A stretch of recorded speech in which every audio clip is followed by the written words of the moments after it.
Imagine this. You raise a valid safety concern at work, but your supervisor brushes it off, saying, "You're overreacting. That's not a real issue." Over time, you start to doubt yourself, second-guessing your instincts. This is gaslighting, a psychological manipulation tactic that can have serious consequences in the workplace. Watch to the end and tell us your story in the comment section. Gaslighting happens when someone manipulates you into questioning your reality, memory, or perceptions. In the workplace, this can look like denying events that actually happened. For example, a supervisor insists that a safety meeting never took place, even though you and your coworkers distinctly remember attending it. Twisting facts to shift blame. Imagine making a report about a malfunctioning machine, only to be accused of causing the issue yourself when it finally breaks down. Undermining your confidence and decisions. A manager continuously dismisses your concerns about workplace hazards, telling you that you're too inexperienced to understand real risks. Isolating you from colleagues to make you feel unsupported, these gaslighting bullies may spread false rumors about you to coworkers, making them hesitant to trust or support you when you raise safety concerns. Repeatedly contradicting your statements to confuse you. You're told one set of safety procedures on Monday, then scolded on Friday for not following an entirely different, undocumented set of instructions. And it's not just a toxic work environment issue, it's a workplace safety risk. Here are some red flags to watch for. You're constantly doubting your own judgment or memory. For example, you recall submitting an important report on time, but your boss insists you never did, making you question your recollection. Your boss or coworker denies saying things you clearly remember. A supervisor agrees to a safety improvement plan in a meeting but later insists they never approved it, causing confusion and inaction. You're blamed for mistakes that aren't yours. A manufacturing error occurs due to a faulty machine, but leadership singles you out as the reason despite your prior reports of the defect. You're made to feel overly sensitive or irrational for raising concerns. An employee raises alarm about an unsafe work practice but is mocked by coworkers and told they're being dramatic. Important information is withheld from you, making it harder to do your job safely. A new policy on equipment use is rolled out, but certain employees are left uninformed, putting them at risk. You feel emotionally drained or constantly anxious at work.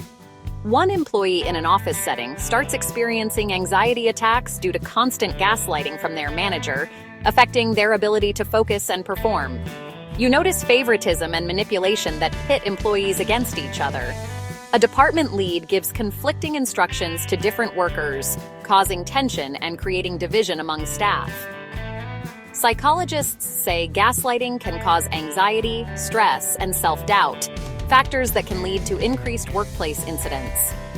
When workers are hesitant to speak up, hazards go unreported and mistakes happen.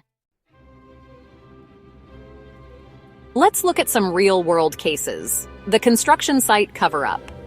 A worker noticed safety violations but was repeatedly told they were seeing things until an incident finally proved them right. The office gaslighting trap. An employee was given conflicting instructions, then blamed for errors, creating undue stress and burnout. Healthcare high stakes. A nurse was told she was overreacting about equipment malfunctions, which later led to a patient's injury. Retail manipulation. A store manager frequently changed schedules last minute, then blamed employees for missing shifts they were never informed about. Manufacturing deception. A worker reported faulty machinery but was ignored and ridiculed until a near-miss incident forced the company to act. These cases show that gaslighting isn't just frustrating, it can be dangerous. On a personal note, I have experienced gaslighting on multiple occasions, now that we have a recognizable term for it. For myself, I am fairly good at what I do, and like to put my full self into whatever I do. For people around you that are insecure and not so dedicated to living to their fullest, they generally try to drag you down. Usually they are so insecure in themselves, they need to be undermining and deceitful to make others look bad or fail. Unfortunately, in the beginning, I would just walk away to go work somewhere else. But the problem with that is when we do that, it doesn't solve the issue. It just leaves it there for them to do it to the next person. If you have dealt with any of these behaviors, tell us in the comments, and let us know what you did about it. Gaslighting affects safety in multiple ways. Employees hesitate to report hazards, fearing dismissal or retaliation. For example, in a manufacturing plant, workers repeatedly reported faulty equipment, but management ignored them until a serious injury occurred. Stress and self-doubt lead to mistakes. A healthcare worker, constantly gaslit about misremembering patient instructions, eventually second-guessed themselves in a high-stakes situation, leading to a medication error. A toxic culture makes workers disengaged and less alert. Studies show that employees in psychologically abusive workplaces have lower job satisfaction and increased burnout, which can cause lapses in safety vigilance.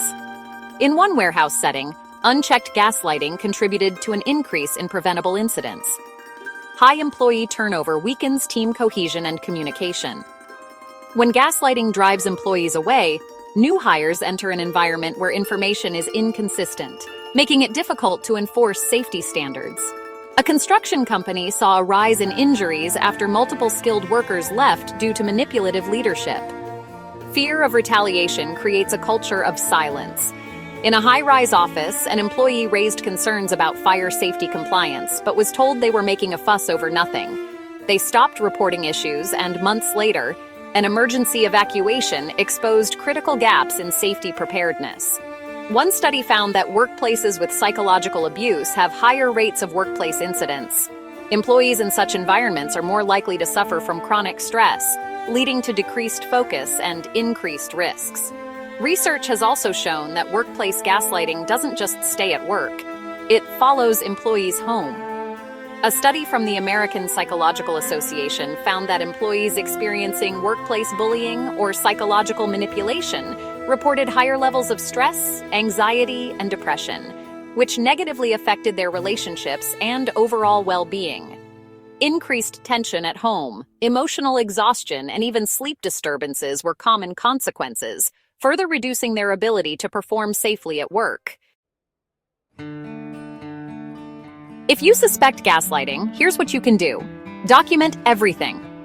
Keep detailed records of conversations, emails, and incidents. Maintain a journal with dates, times, and specifics of gaslighting occurrences. Save relevant emails, messages, and any written communication that can serve as evidence. If possible, get confirmations in writing and consider using a secure cloud-based storage or a work-appropriate note-taking app to track patterns over time. Seek support. Talk to trusted colleagues or HR. Additionally, external organizations such as workplace advocacy groups, labor unions, occupational safety agencies, and employee assistance programs, EAPs, can provide guidance, resources, and legal support. Groups like the Occupational Safety and Health Administration, OSHA, or the Equal Employment Opportunity Commission, EEOC, may also offer protections depending on the severity of the issue. Stay confident. Trust your instincts and expertise. Know your rights. Workplace policies and labor laws may protect you. If you need external resources, check government websites like the U.S. Equal Employment Opportunity Commission, EEOC, or the Occupational Safety and Health Administration, OSHA. Labor unions, workplace advocacy groups, and legal aid organizations can also provide assistance.